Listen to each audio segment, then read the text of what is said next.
Hey everyone, I'm Roger Mannix, co-founder and chief creative officer at Ludolo.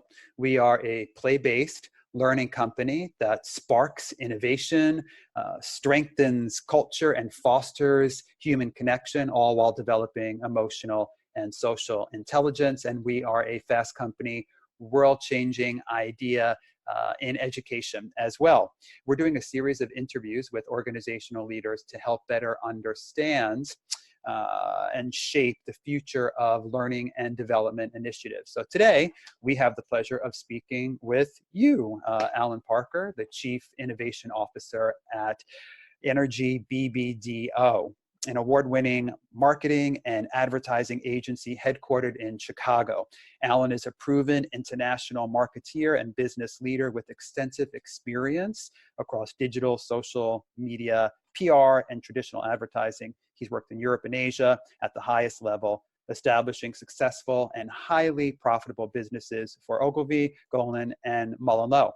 Throughout his career, he's had the chance to work for some of the world's most respected international brands, including Unilever, Burger King, Heineken, Xbox, Ford, Sega, Vodafone, and Lenovo. So thanks for being with us, Alan. Thank you. Yeah, you got it. So we're going to jump right in here. We didn't send you this question on purpose because I want it to be improvisatory. What did you play as a kid? What was your go-to as a kid? Was there a favorite game? So many. I mean, I've probably, my generation was one of the first that video gaming especially, came to the fore. So one of the first computers I had was a BBC Micro, which you probably don't have in America, but it was one of the old sort of cassette-led video games. And then right after would have been one of the original Ataris, with the cowboy shoot 'em up game, and then going into things like the Amiga. So playing role-play games like James Pond, Shadow of the Beast. I remember spending an inordinate amount of time playing that game, and then really got into it. And I tended to go. I was a Sega guy actually, so it was fun to end up working for them at one point. Tons and tons of Sonic the Hedgehog. But Sonic changed all of our lives, man. Yeah. And I remember playing that on one of the first portable gaming devices, which was the Sega Game Gear. And then very quickly after that, getting into Mortal Kombat. But then I can kind of continue that through my adult life, sort of dipping in and out of gaming. But definitely as a kid, I played a lot of video games. And what about today? Like, do you play still today? And what does that look like, if so? Do you know what? I don't play anywhere near as much video games as I should now, but throughout my career, I've worked for gaming companies like Sega, Activision,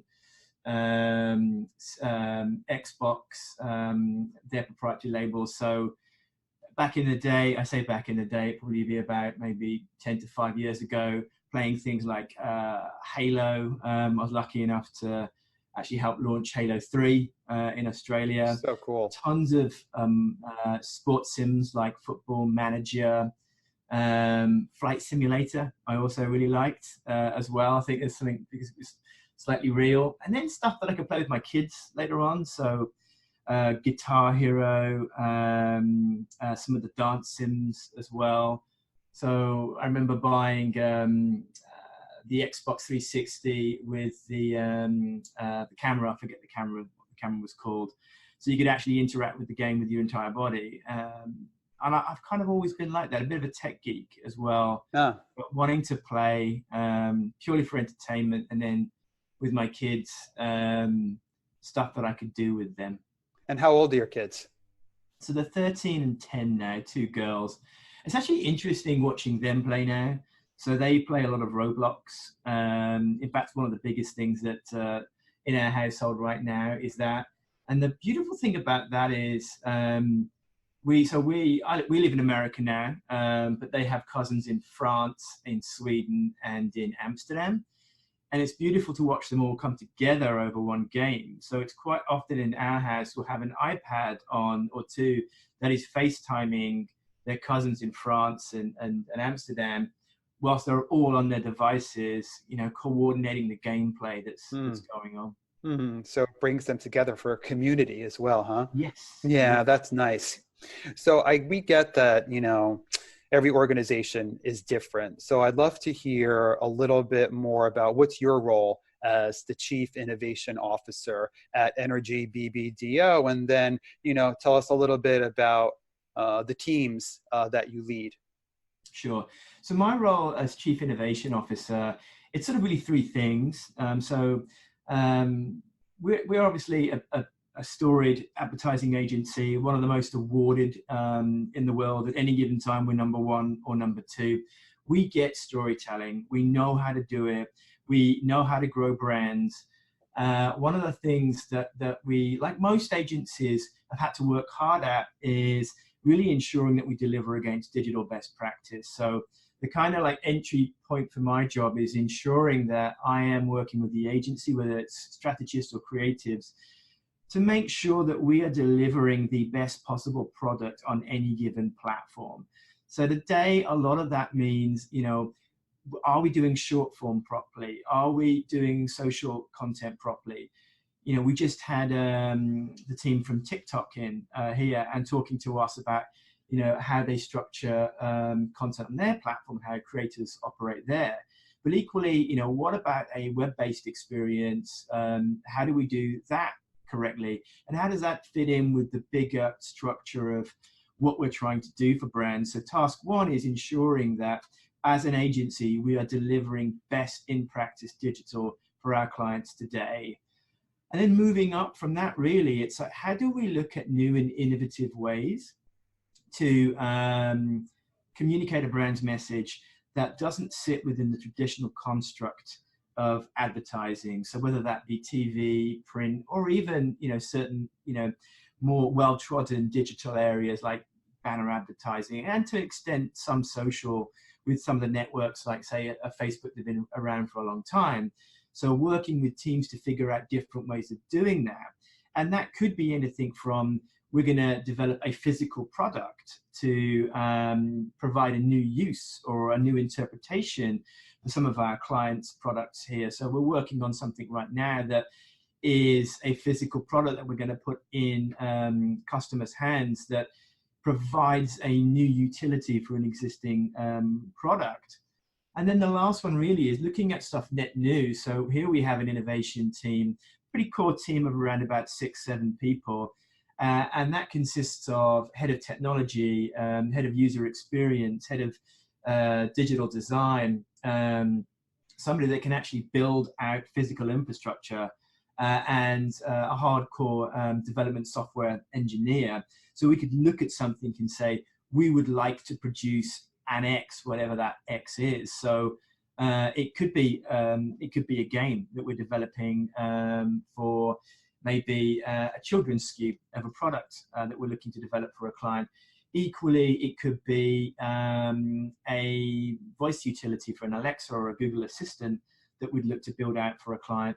Or it could be something that's educational. So maybe it's an educational product or utility that's going to help, say, prompt a kid take medication such as allergy medication. Mm-hmm. And is that team of those 6 or 7 people, did you assemble that team? And does that team work pretty closely with each other on an ongoing basis?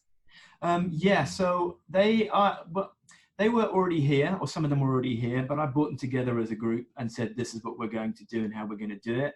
They work extensively together.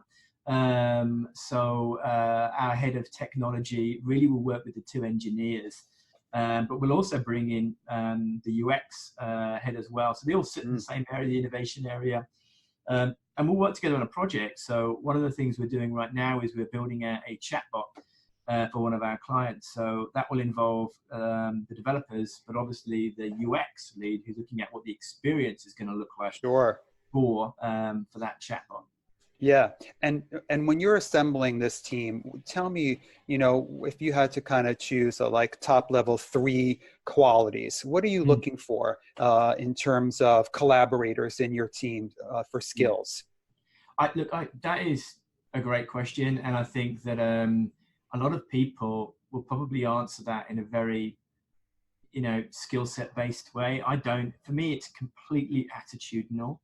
I need people that my biggest thing is I need people that are willing, want to, and have an appetite for change and embrace it, and that are comfortable, what I call working in the gray together, that we may not know the answer, but we kind of know the direction we want to go in, and we're going to work together, collaborate, we're going to make the mistakes, we're going to learn from it, and we're going to get to an end solution. So really it's people that embrace change. They're not people that, you know, follow, this is how we've always done it thinking. They're not afraid to try something, even though they know it may fail, to find the right way to do something. And they are very used to, very comfortable with, and have a desire to work in very nebulous gray situations that is going to require them to let go of any preconceived idea, structure, or process in order to find a solution. Yeah, I love hearing that. That's all. I find, so you're talking so much about resilience, Yeah. right? And so much about, you know, ambiguity and uncertainty are inherent in any creative project. It's going to happen no matter what. So we like to have the kind of people around us who can navigate themselves instead of getting gripped by the fear of having to know something that day, but to explore the unknown. And you also talked about something about, you know, attitude in the beginning. You know, a recent study came out that 89% of new hire failure is because of attitude and a lack of emotional intelligence. Only 11% of people fail who are new hires because of their actual skills, let's say. So, you know, I agree. And for us, you know, play is so great at that, because play brings people together to explore the unknown. You have no idea what's going to happen next, and to see where that's going to go, now, this goes hand in hand when you talk about exploring the gray area with curiosity. For me, I always say the antidote to fear is curiosity. And curiosity is a core element of creativity. And of course, creativity fuels innovation. So, you know, how do you currently drive curiosity and creativity within your team or teams or the organization as a whole? So I think, again, like one of the things that I purposely do when we're looking at a challenge is, you know, I don't want the obvious answers. Like, we all know what the obvious answers to a solution are going to be, because they're the answers that everybody else has given. So what are the different ways we could look at it? What are the different approaches that we could take? You know, if you were to do something that you would never ever do before, what would that look like? In terms of driving that curiosity, really what we're trying to do and what we want from people is, you know, distilling down a challenge to a pure statement. Like, I find if you hand something to somebody and you're too prescriptive with the challenge, then you're going to get the answers back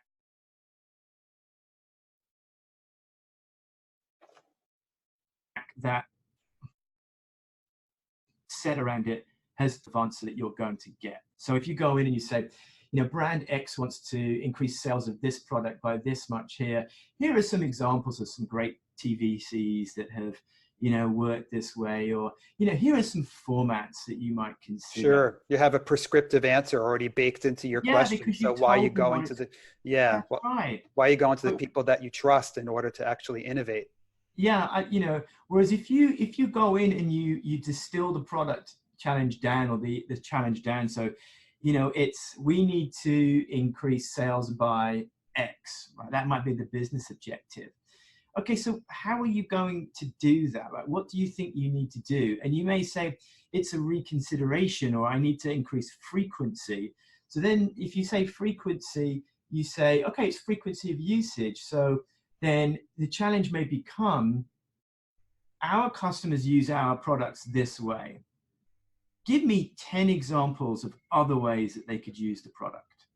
That's a very different way of framing the question than, we got to increase sales by this amount, so we need to increase frequency. So how do we get people to clean their houses more if you've got a cleaning product? You know? Yeah, I love hearing that. Yeah, that's really, I try and distill it down and say, that's the challenge. Go come back and tell me what you think the answer to that challenge is.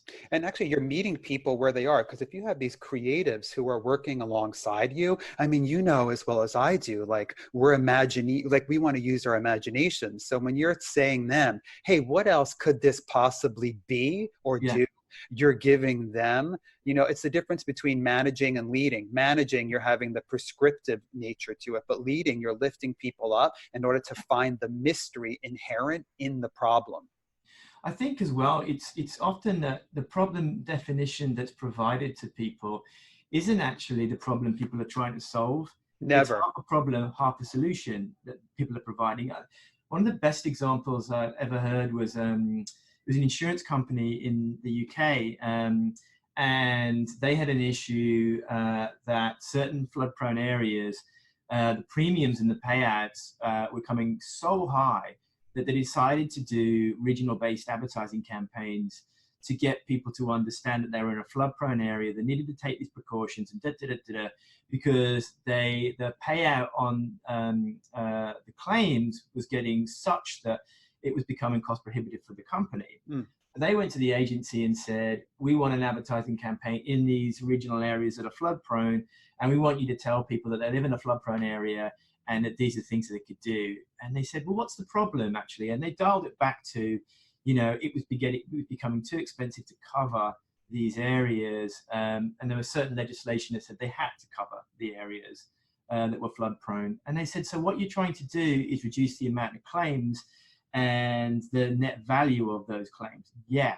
So the agency went away and came back with a damp-based sensor that got plugged in at the lowest point of the house. Right? And it alerted the homeowner and the insurance company to a flood or a potential flood.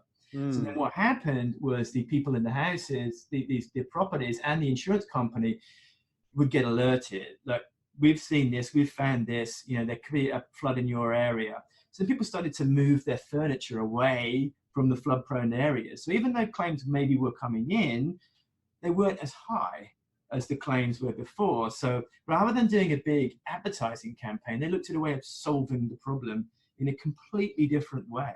I love that. Back to the definition. You're talking about something that we believe with play that develops is divergent thinking, which is coming up with many different solutions, to what a problem could be. So I want to be mindful of your time sharing us, because I feel like I can talk to you endlessly about this stuff. I want to go back to the initial question when you shared so much about playing and gaming as a kid. What skills did that game or playing those games develop in you then that have been useful throughout your career and even in your position today that the gaming and playing set you up for success? So, yeah, I mean, it's so interesting because so having worked in the industry and obviously played as a kid, like one of the things that I'm a big advocate of is that gaming is a good thing.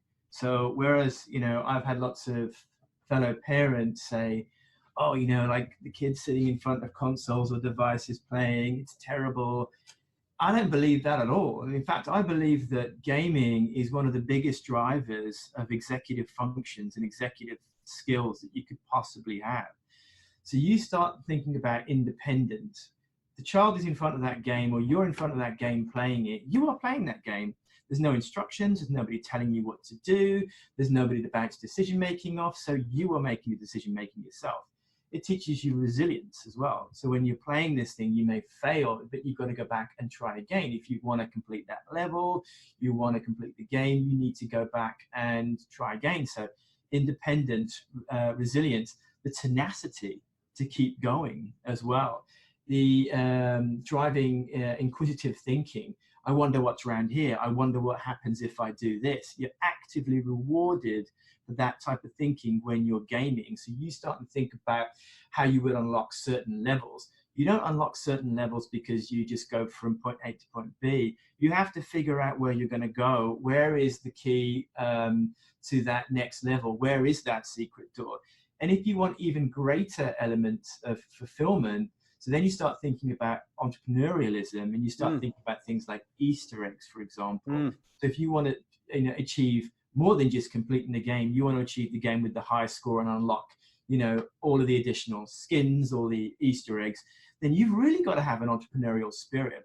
So if you start and think about those executive functions that gaming actually drives, I would challenge you to point to, other than maybe sports, another activity that does as much to develop executive functions than gaming does and play.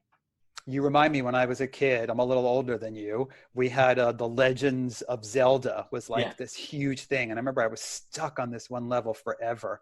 And then I went to go throw a bow and arrow that was on fire at the villain because, you know, I'm being attacked, and I missed the villain and I accidentally hit a tree, and the tree wound up burning to the ground, and underneath it was a stairway to a cave. And I was like, what?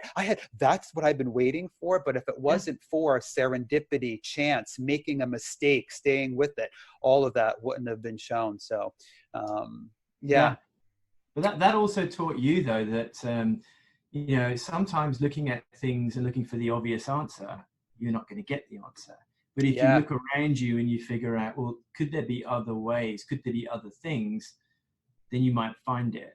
Totally. So you think about that as a skill, like looking at things differently.